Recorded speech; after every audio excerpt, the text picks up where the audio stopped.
Bismillahirrahmanirrahim. Assalamualaikum warahmatullahi wabarakatuh. Oke teman-teman sekalian, kali ini saya akan membahas lagi, mereview lagi penggunaan aplikasi Permenpan 6. Dalam hal ini aplikasi N23 ya, yang sudah saya bagikan di grup VVIP. Jadi aplikasi ini hanya bisa diakses oleh anggota grup VVIP. Nah, di sini lagi-lagi ya, untuk fungsional dokter N23-nya untuk fungsional dokter ya, dan ini dokter spesialis. Oke. Jadi untuk aplikasinya untuk dokter umum dan dokter spesialis itu sama saja, tergantung bagaimana cara memilih uraian tugas yang ada di butir kegiatan yang ada di sini untuk dijadikan kegiatan spesialis ya. Oke. Selanjutnya kita ke bagian database dulu. Oke, kita langsung saja bahas. Oke, ini namanya saya delete tadi ya. Kemudian sini saya saya memberi tegasan di sini ya. Untuk golongan ronnya 3D, kemudian jabatannya dokter ahli muda. Jadi itu posisinya di sini ya. Ini penata tingkat 1 3D dengan jabatan ini dokter ahli muda ya di sini. Kemudian dengan angka maksudnya dengan angka kredit ya, untuk di golongan 3D itu minimal 300. Nah, kita lihat di ke bawah sini, tentunya pasti 300. Oke. Yang bersangkutan ini sudah punya total angka kredit 341 ya, sangat berlebih. Oke. Kemudian di sini otomatis ternyata pendidikannya di manual ya. Oke, pada sini saya sudah berikan rumus, tapi nggak apa-apa. Kalau ini memang sesuai dengan yang ada di paknya. Kemudian ini tugas pokoknya ya. Ini pokoknya yang ada di data di sini itu diisikan sesuai dengan data pak terakhirnya. Kemudian selanjutnya ini jenjang yang berikutnya adalah 400 ya di sini. Kalau kita lihat di bagian tabel sini ya. Jadi 300 menuju ke 400 di sini ya. Ini sama dengan ini 3D ke 4A. Nah, ini jadi selisihnya totalnya 100. Nah, di bagian sini di sini langsung menyebutkan ya selisihnya 100. Nah, selisihnya, kenapa selisihnya 100? Bukan dengan cara seperti ini ya. Contoh umpamanya ini dikurang dengan ini ya.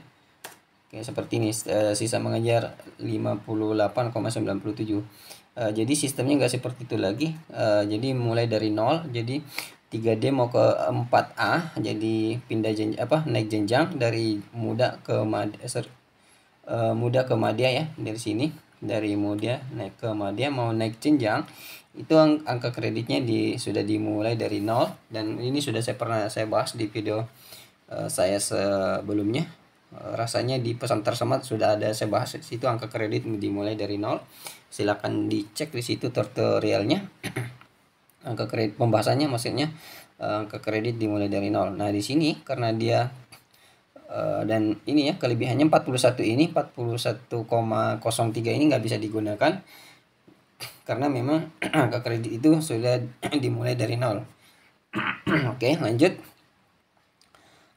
Jadi kemudian di sini karena di sini sudah otomatis menunjukkan bahwa harus menggapai 100, maka di sini sudah ditunjukkan ya untuk mencapai 100. Kalau kita ngeklik di sini ya, di sini ada opsi pilihan. Kalau kita menggunakan angka kredit minimal, kita pakai angka kredit minimal, maka total lama waktu yang dibutuhkan untuk mendapatkan poin 100 ini itu selama 4 tahun. Kalau umpamanya kita menggunakan angka kredit maksimal yang ini ya, yang ini kita gunakan sebagai acuan untuk mendapatkan total poin 100 ini, itu hanya membutuhkan waktu 2,7 tahun ya, seperti itu. Nah, angka kredit minimal dan maksimal ini ada di Permenpan 36 Permenpan 13 tahun 2019 di pasal 44 dan pasal 46.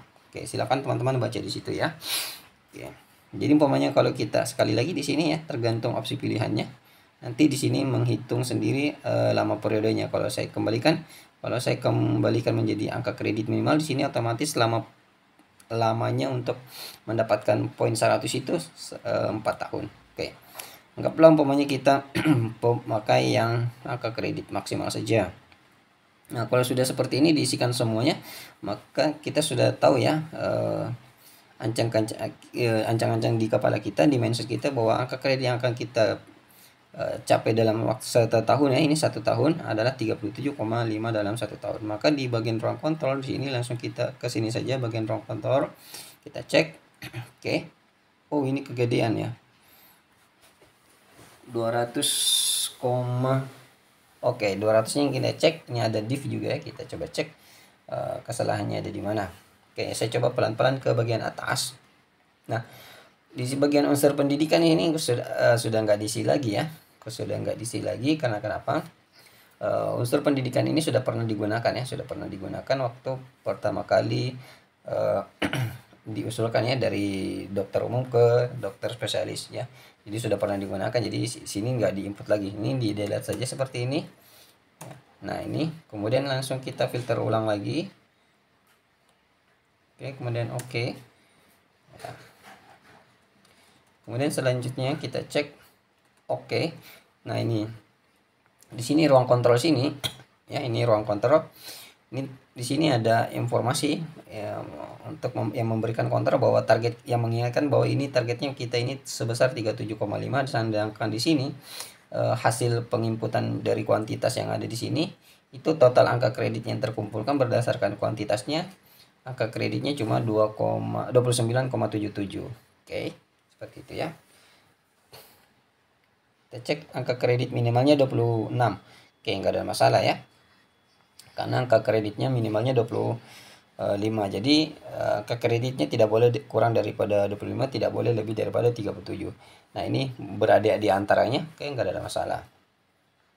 Kemudian setelah memilah uraian tegas yang ada di atas, di sini kita bisa lihat ya, untuk terlaksana penyembuhan penyakit itu ada 9 kegiatan, ada 9 butir kegiatan yang sudah dipilih. Ini ada 3 butir, ini 5 butir, dan sampai ke bawah.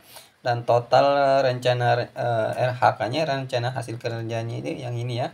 Ini kita bisa lihat di sini totalnya ada 7 ya, yang ini. Ini totalnya ada 7. Ya, totalnya ada 7 RHK.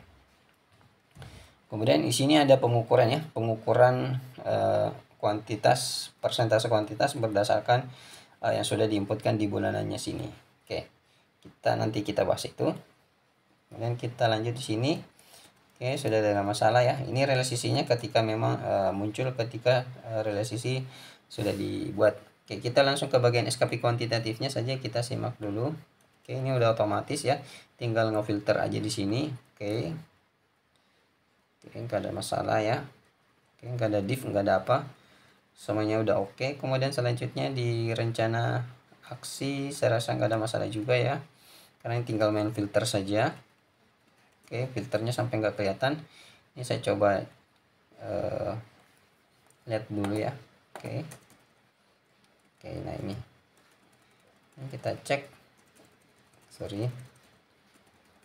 Nah, ini kita bisa split di sini saja, ini seperti ini.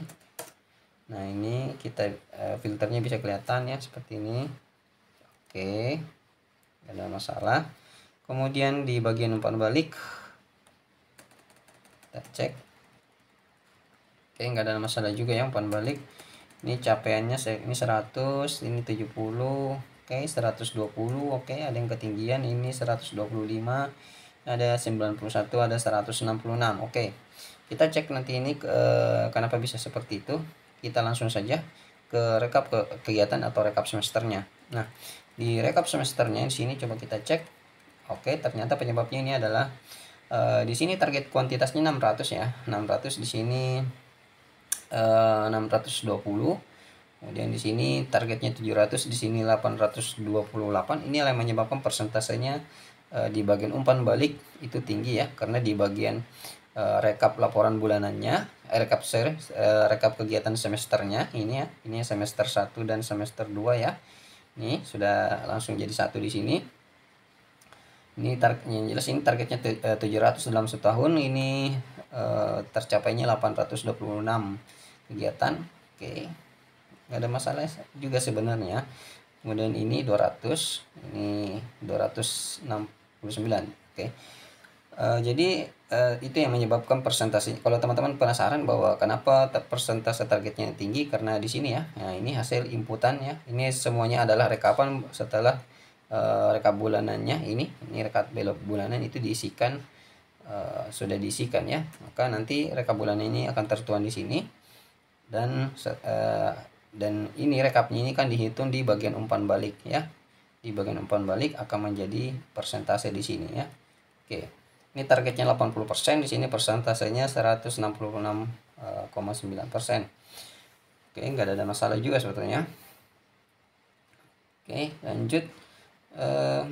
Kemudian saya kembali ke bagian rekap semesternya lagi. Total angka kreditnya saya pengen lihat didapatkan jumlahnya 34,348.